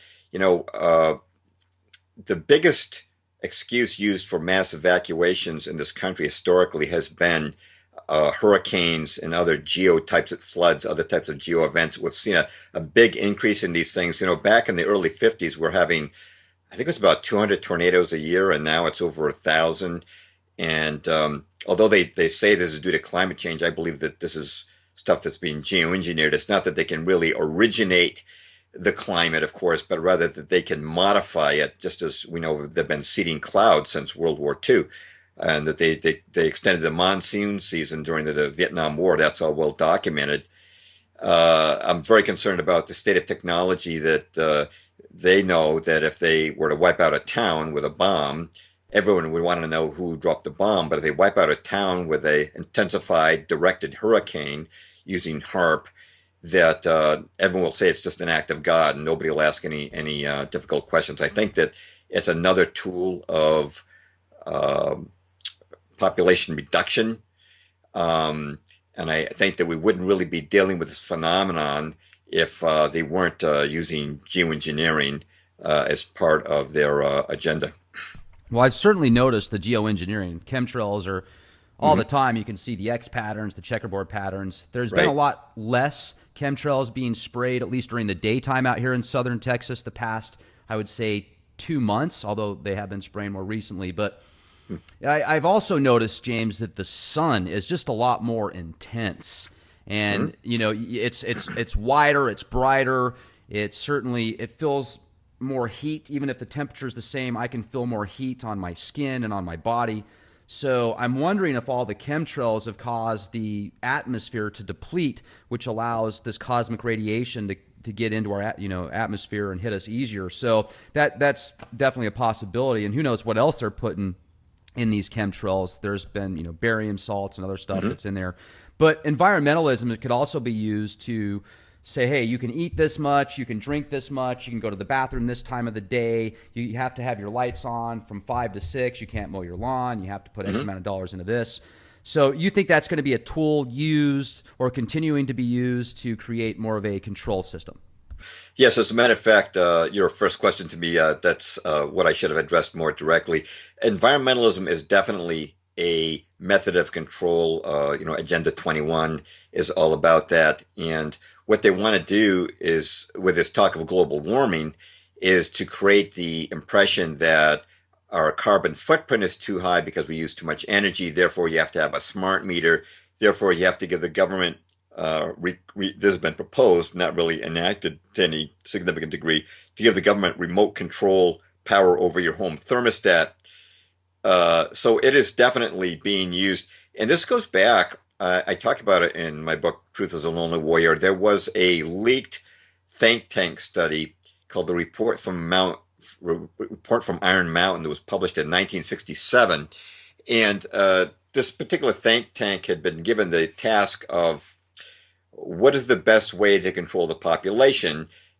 Historically, it had been wars, but with the advent of nuclear weapons, remember this is the 1960s, their concern was that if nuclear weapons made war more or less impractical, could there be another threat besides war that could be used to control the population? And after debating a number of subjects, they came up with threats to the environment as the best way of control. And I think we're seeing that played out. And in the back of my book, I have an appendix that shows the countless millions of dollars over a limited finite period of time the study is taken from, that the big foundations, the Rockefeller brothers and so forth, have poured, the Ted Turner Foundation have poured into environmental groups.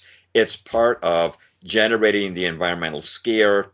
And of course, the geoengineering makes that scare seem all the more real, and they're blaming it on global warming from too big of a carbon footprint, and that gives them the excuse to regulate our lives. I do believe that is sort of the root agenda behind environmentalism, as good as it sounds, and you'll find some, very green environmental types who agree with us on GMOs and things like that. But I think the root cause of it, from the viewpoint of the powers that be, is that they want to use the environmentalism as an excuse to regulate our lives. And when you write the chapter War on Life, it seems like not only the vaccines, but the stuff they're spraying in the skies, putting in the water, the different chemicals and compounds they put in everyday foods. It seems like it's all orchestrated to cause some type of harm. But let's talk about population control again for a second, because in my opinion, if they wanted to kill 7 billion people, they could do it. I don't think it would be as difficult as some people speculate. I mean, there's probably stuff in our bodies right now from all these chemtrails that can be activated by these giant cell phone towers, Wi-Fi, stuff like that. You know, if there's certain metals in our body that can react to these different frequencies, that's not far out of the realms to think of. Now, once again, I'm neutral. I don't know. These are just questions that I ask. But with that much control, it shouldn't be that difficult to take out 95% of the population with the technologies and advancements. So I almost wonder if they want 7 billion people on the planet. They just want to feed off of them, kind of like the movie The Matrix that you haven't seen. You should definitely watch the movie just because there's so many good connections there. It's pretty exciting to watch. It was fun taking that red pill and coming out of the Matrix. It really was. You can't go back either. And James, I think you've already taken the red pill, my friend. You're definitely out of the Matrix, and I applaud you for that. It's great what you do. But so it seems to me more like they're almost feeding off of people. They want them to be sick but healthy enough to create the daily routine, buy the typical products, and I wonder if they're just going to utilize the earth until the point where it really gets to that point of no return or almost there, and then they just hit the reset button and then wipe out 95% of the population and start all over again. But would you agree with me on that, to the sense it almost seems like they like feeding off of people's pain and dark ecstasy almost? Well, that's something that should be considered too, is that they may enjoy seeing people suffer. That is, Right. I saw enough guys in high school who enjoyed, the Biff types who enjoyed twisting a guy's arm behind his back and enjoyed seeing the person in pain. Or there are people amongst the powers that be that are like that enjoy seeing suffering and like to regard themselves as superior, smugly superior to the masses. And maybe some of them get off on that. There's been quite a bit recently in the media about, especially in England, about the pedophiles and the child abuse and the things they've been doing to children. And there's certainly people up there, and that would include Satan at the top, who want to see people suffer and get a charge out of that. So I think that, yes, that could be an element of that. Maybe right now they just need the population around a while longer. They still need soldiers to go out and complete the fight for greater Israel. They can't just wipe us all out right now. They still need that American financial engine pumping money into the system for them until the day they're ready to really take control.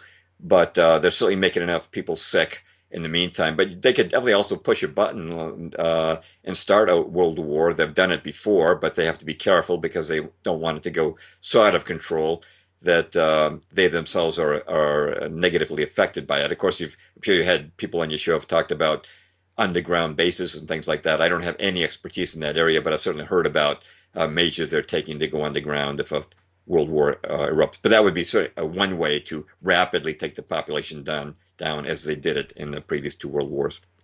Now, also the different bacterias and viruses that they can use, aerosol types, etc. I almost think, though, that some of that bacteria stuff might even frighten them a little bit, even if they do have some type of immune system anomaly to protect them from it, because those certain bacteria can get out of hand pretty quick by evolving and such. So maybe they want to protect themselves. And also this gun control thing, how soon, if it does happen, do you think that they're actually going to do roundups on a mass scale and take people's guns? Getting back to the first part, I think that they did employ viruses originally, and then they found that vaccines, which allegedly were to cure the viruses, were a much better tool of population control because they could specifically regulate who got which vaccine. Right. Where, again, the bacteria can go out of control, the viruses can go out of control. But the gun control, I think that they've been in a hurry-up mode with all these false flag shootings. They say there's been more mass shootings under Obama since 2011 than under the four previous presidents since the first, and including the first part of his term. It's just been this amazing acceleration. In the last, knock on wood, the last month, it seems like mass shootings have died down a little bit. We haven't seen so many high profile San Bernardino, Sandy Hook, Chattanooga, Charleston type shootings. Did you see Dylan Roof get? Sorry to interrupt, James. You just brought up the Charleston shootings. Did you see the video footage from the officer cam of the dashboard cam of Mr. Dylan Roof getting arrested and the traffic stop? Now, pretty much kid gloves. Yeah, I was going to ask you about that. It was almost like they're like, "Oh, come here. Would you like a drink? Can I get you something to snack on before we lock you up? Can I get you a sandwich?" They took in McDonald's. I understand that that's not the way they normally treat criminals. You slam them up against the car, and they'll do that at a traffic stop for not wearing your seatbelt. But this guy's okay. Yeah, I actually have a blog post on the Charleston shooting. It's called 15 Questions People Are Asking About the Charleston Shooting, which I did at the time of that event. But they kept so many mass shootings going that you could not keep up with them and keep the analysis going. But that one had a whole bunch of anomalies, not the least of which is that family members the very day after were already smiling and giving photo ops for major media. And 2 days after the shooting, the Justice Department announced it was giving $29 million to the families. That's before any investigation has even been done. And then 4 days after the shooting, they reopened the church. And I'm thinking, wait a minute, this is a crime scene. There should be blood and body tissue that needs cleanup. And then, of course, Obama went down and did a big photo op singing Amazing Grace with the congregation. I mean, some of these false flag shootings may not be false flags. Some of them may be genuinely people getting hurt. But that one had all the earmarks. Of course, it was also taking place during an active shooter drill, as usual. As usual, yeah. It seems the only thing they didn't have Dylan Roof do was drop his ID as he left the church, and that would have made it perfect. Well, there's also surveillance footage of him supposedly going into the church and out of the church, and if you look at the times on the surveillance, they're completely off. Correct. Yes. And then there's the event where the supposed crazy reporter that's disgruntled goes and shoots two people on scene while they're doing a recording, literally live while they're doing the recording. And I watched that thing probably 24 times, and you don't see any blood or any impact. The guy that did the shootings was black, but the hand that you can see, he's wearing like this GoPro camera, so you can see the first person, and the hand looks like it's white. How does that add up? And how do 5 billion people that see this same footage, or however many millions or billions of people see it, how do they not put those pieces together is just beyond me. Plus the fact that the newscaster's father turned out to be a professional actor, and he immediately went on the campaign for gun control. So predictable. They say that one factor in having staged shootings was that after 9/11, a lot of the families were demanding the truth. And so they decided it would be much more effective to just stage these events completely and have all the actors in place. That way, it's as controlled and scripted as a wag the dog scenario. You don't have to worry about the loose cannon family member who talks to reporters and demands the truth. Everything is scripted in advance. It's much easier to control the outcome that way. Oh, yeah, and it's also amazing how you see many of what looks like the exact same people at these different events that take place, whether it be the Boston bombing or the Sandy Hook event or the Aurora, Colorado shooting, and all the preemptive media that's portrayed. The artist Lil Wayne came out with a music video previous to the shootings in Colorado, the Aurora theater shootings, where he's dancing around a movie theater. And there's 12 or 13 skeletons in this movie theater, the exact same amount of people that were killed or supposedly killed in that tragedy that took place at the theater. So why would he be dancing around the exact same amount of people that are dead in a movie theater? And then that takes place 2 months later or a month later or something. And then at 3 minutes and 42 seconds of the video, he says going deaf, and it sounds like he says gun death. It just seems very peculiar to me. Yeah, that goes back to all the 9/11 predictive programming. It's certainly there in Hollywood, and as an indicator of the tight control that the powers that be have over Hollywood and definitely using films to draw pins. We already talked about some of the 9/11 ones. Yeah, the Boston Marathon, the supposed one of the bombs went off at 666 Boylan Street. Same day as an active drill also. That's right. There's uploaded footage from the Boston Marathon where the police actually announced over a megaphone, "This is a drill. This is a drill." And my take on that, Rex, is that, and this applies to 9/11 too, when they had the hijacking drills, is that they want a drill to be taking place so that if anything goes wrong and they can't complete the false flag, they can say, "Oh, well, look, what you were witnessing was just a drill. Don't worry about it." But if it's all systems go and they can see they can actually execute the false flag, they will say it's a real event. This way, they have that option of calling the thing off, saying it's a drill, and waiting for another day. And CNN said there was news where they go, oh, there's over 100 people that had their limbs blown off in the marathon. Over 100 people. And if you watch the video footage of these bombs that go off, they look like smoke bombs. They don't even look like genuine bombs.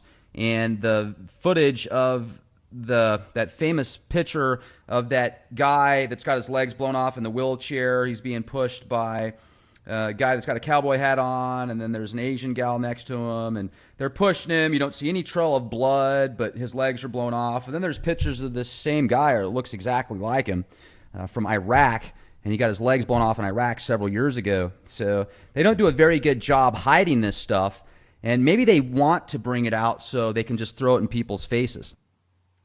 And they can also rely on the mainstream media not to bring this out, so they know that the main millions will not be seeing this. It's only those who are independent enough to turn into alternative media. Regarding the Boston Marathon, I live up in the Boston Marathon. Well, I live near Boston, so that was pretty close to us. I told my wife, who she attends a different church than I do. We both go to church, but she's usually at a different one. And I said to her, after this event, I've been hearing reports that that nobody was hurt at all at the Boston Marathon, and she told me that in her church's youth group, one of the girls went to high school with a girl who had her legs blown off at the Boston Marathon. So I said, "Oh," so I want to be a little bit.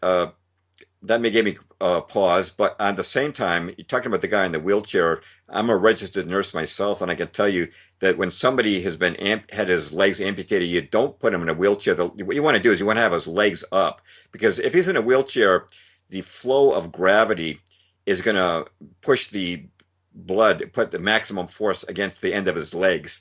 And if you look at the footage of the guy, if your legs have been blown off, you'd be in intense pain. This guy's eyes are wide open as they're wheeling him in the wheelchair. The biggest thing he's concerned about is not his leg. He's worried about he's going to fall out of the chair. So that was definitely fake. And I would have to say that I don't know that no one was hurt at Boston Marathon, but I'd certainly say that most of it was fake. And I don't know if you've ever seen it. It's a good thing for your listeners to Google if they can. There is a Christian doctor named Dr. Lorraine Day. She's a big promoter of naturopathic methods, but used to be the chief of surgery. I believe it was at San Francisco General. She's done a very good debunking of the Boston Marathon from her perspective as a former chief of surgery. So that's something to look at as well. But I believe, I don't know that all of it was fake, but I have to say most of it was faked. Well, and not only that, a week before that event took place, the Family Guy episode, fat old Peter goes and meets up with the jihadist. And then the Boston Marathon happens, and he finds out that he accidentally hooked up with a with a terrorist organization. He didn't realize it. So then he freaks out, and then they use his phone to blow something up. And then you've got Peter running down a bunch of people in the Boston Marathon, and you can see limbs flying all over the place. Mm-hmm. So that happened. That cartoon came out a week before the Boston Marathon bombings. Yeah, I know there's been a lot of predictive programming in Family Guy too. It just, again, goes to show how much they do put these details in. If it was just one instance, we could dismiss it as coincidence, but we see it happening over and over again. No way it can be explained as anything but predictive programming. Right. It's incredible how much is out there now for people to have access to. And also, you write about Beatles being the Beatles group being a possible setup or psyop. There's a really cool website you can go to that shows a lot of possibilities that Paul McCartney now is actually Fall McCartney, Hmm. fake Right. Paul, Hmm. and they do facial recognition stuff with him and everything else. So it was very compelling to me. What could you tell us about the Beatles? I'm not sure about that, but what I have seen about the substitution for Paul or the Beatles sounds like it has some credibility to it. The first place I encountered that was the writings of Dr. John Coleman, who I mentioned before, former MI6. He said that the Beatles were their first songs, not all of them, but their first songs were generated at the Tavistock Institute. He said that Ed Sullivan, who introduced them on national television, was schooled on how to introduce them at Tavistock, which of course is a mind controlled think tank centered in Britain. And I can definitely believe that. And the main thing that really gets me is, or got me at the time, was the reaction of the girls. I was in the seventh grade at the time that they went on Ed Sullivan. That was when the big transition, when America went over to Beatlemania. And people weren't talking in my high school so much about, or my junior high school, so much about the Beatles music. They were talking about the reaction of the girls. The girls were hysterical. And I know that's not new. I know it happened with Sinatra and Elvis too, but they were just out of this world hysterical, over the top hysterical. And then I started doing a little more studying. I found evidence that when the girls showed up at the international airport to greet the Beatles on their arrival, I remember the news media covered it like the Pope had arrived, and the girls were going to hysterics at the airport. Later, I found out they were all bussed in from one girls' school in Brooklyn, and they were each paid $20 to scream for the Beatles. Most of them apparently didn't know who the Beatles were. I can believe that now, knowing the use of crisis actors, knowing the psyop, and the fact that although when I was a hippie back in the hippie days, 1970, but we looked on the Beatles as kind of like the leaders or the center of the whole anti-establishment. But in reality, Right. the establishment created them, and they were on the cover of Time magazine and the cover of Life and Look, and the networks giving them big time media coverage. Without that big time mainstream media coverage, they wouldn't have made it to the top. And pushing LSD, that was part of the CIA psyop too. So were not really against the establishment. I have to say that they were for the establishment. Not to say they didn't have an independent streak. Maybe John Lennon got a little too independent for them and they decided to get rid of him. But I have to say that they were trying to create cultural change. And a great guy to read on this, I don't know if you had a chance to interview him before he died, was Dave McGowan. Are you familiar with his work at all? Vaguely, yes. He's written a book called Weird Scenes from the Canyon. It's about Laurel Canyon and the music groups are out there. And these were the hippie groups. And he talks about all the connections between them and the military industrial complex that they supposedly were against and the CIA. And he points out, for example, that Jim Morrison of the Doors was the son of Admiral Morrison, who was the commander of the Navy in the Tonkin Gulf at the time of the Tonkin Gulf incident. And one of the big hippie songs was San Francisco. It's a very pretty song.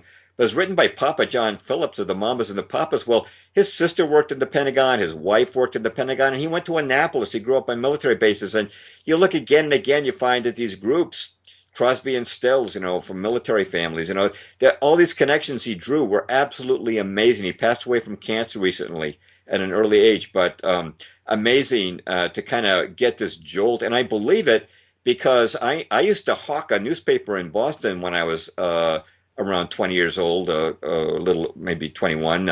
It's called The Real Paper, and it was the most left-wing newspaper in Boston. But the publisher and owner of the Real Paper was David Rockefeller Jr. And, at the time, I guess David Rockefeller Jr. rebelled against his father's capitalism. No, they were all in it. And one of the things that interesting about the Rockefellers that McGowan revealed was that the guy who was the prototype of the hippies was a guy named Vito Polikas.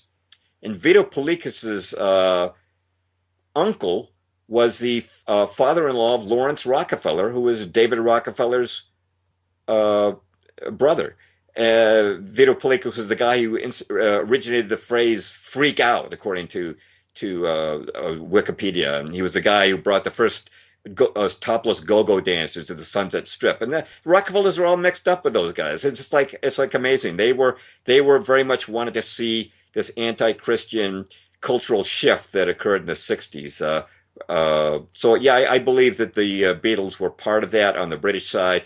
that they were running a psyop on the people, and that the immense media support they got was because the powers that be wanted that to happen. Now, you've heard of the 27 Club? I'm sorry, I haven't. But maybe if you jolt my memory, maybe it'll come to mind. Sure, you probably have. Yeah, Jim Morrison, Janis Joplin, Kurt Cobain. Many of these people, these famous musicians, died at the age of 27. It's called the Okay, 27 Club. I had a feeling you were going that way. McGowan talks about many of the strange deaths that occurred in Laurel Canyon, and he talks about Janis Joplin and Nick Adams, and these included actors, and the connections to the Manson family. A lot of weird stuff really did go on in Laurel Canyon. A lot of it very satanic. And a lot of these people did. Of course, Jim Morrison died of a alleged drug overdose or alcohol overdose. So it is, and I'm no expert on those guys, but yeah, a lot of strange early deaths connected with those people. It's interesting how that happened at 27. You know, why it wasn't a. So many of them, it just statistically, it's like, wow, they had this amazing ability. And then there's a lot of people that have dissected that and researched and said, well, at the age of 27, that's when it's most likely to happen because of your thought process, feeling like you're invincible and experimenting with drugs and you have that kind of power and fame and stuff. But I think there's more to it. The handlers or something like that. And you talked about Tavistock Institute, very powerful organization, and I'm sure they've had a huge influence on society. And nowadays, with the internet, when people research things and look things up, it's real easy to put a certain profile on individuals based upon their lifestyles, their jobs, their research, etc. I'm sure they're at their whole other level. But what other connections do you have with Tavistock? Have you been able to connect them to any of these false flags and wag the dog type scenarios also? Not specifically, because I haven't seen anybody draw a direct link between Tavistock and the.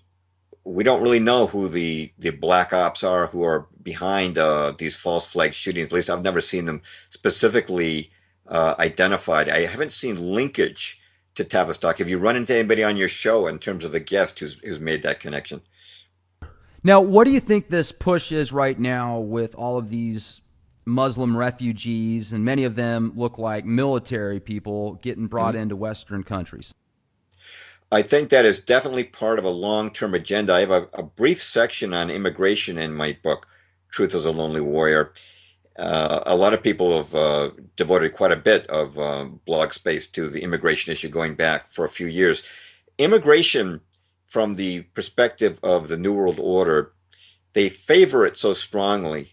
And you might remember that even President George Bush wanted to join forces with the liberal Senator Ted Kennedy to legalize all illegal immigrants in America. The reason that they pushed that is because national identity is important to a race if you're going to create a new world order. So if you take a country like France, you think of the typical French music, French cuisine, French girls, the Eiffel Tower, French culture, French language. When you bring in massive immigrants who have a different culture, a different background, a different cuisine, a different language, and no loyalty to the French flag, when you bring millions of people like that into France, France has lost, to a large degree, its traditional national identity. It's less unified. It becomes internally conflicted and divided. And now it's much more easy to absorb into a world government.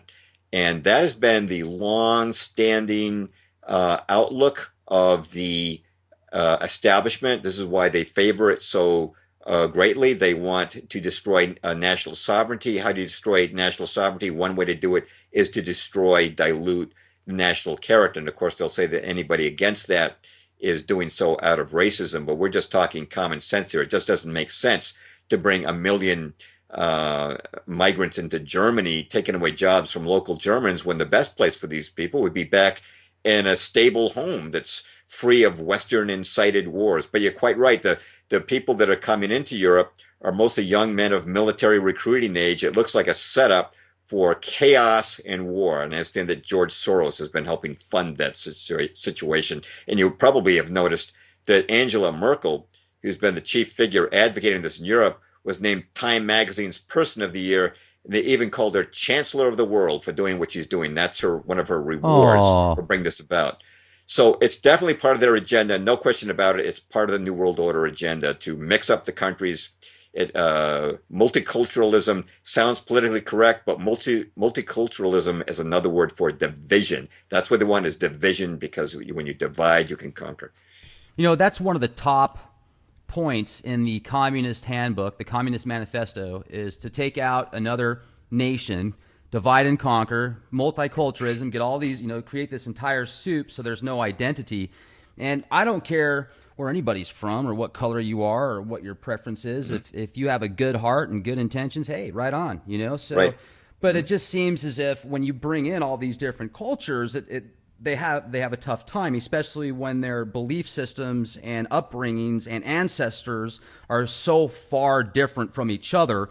And, that's what I really like about the possibility of local grown micro communities, people breaking mm-hmm. out of the system by doing their best to grow their own vegetables. If you have enough space in your backyard, set something up to where you don't have to go to the grocery store for everything. If you can set up a bee farm or something like that, have honey or just other things, and maybe solar panels, just things to slowly break out of the Borg. And we can all make our impact and do our things to get to the next level if we don't want to suck off the government's teat, and just break free from that. So I love your book, Truth is a Lonely Warrior. It's awesome. I want to get your other book also that you put together back in the late 80s and compare the two. So ladies and gentlemen, if you'd like to know more about James' work and read his blogs, he's got an awesome website. It's jamesperloff.com. That's James, Perloff.com. Real honor to have you on the show with us, and hopefully you'll keep us informed, have the opportunity to speak with you again sometime. I'd love to come back and tackle some other issues with you, but we've had a great time today. It's been a pretty comprehensive show. We've touched on history and we've touched on current events, and I really appreciate your articulate hosting of this show and the opportunity you've given to many people to express views and truths that people need to hear. Absolutely. I love doing it. It's been a pleasure. I think that every time I have a chance to speak with somebody like you, it's just another gem of information and knowledge that's going to help better things. So thanks again, and have a wonderful day. You too, Rex. Thanks so much.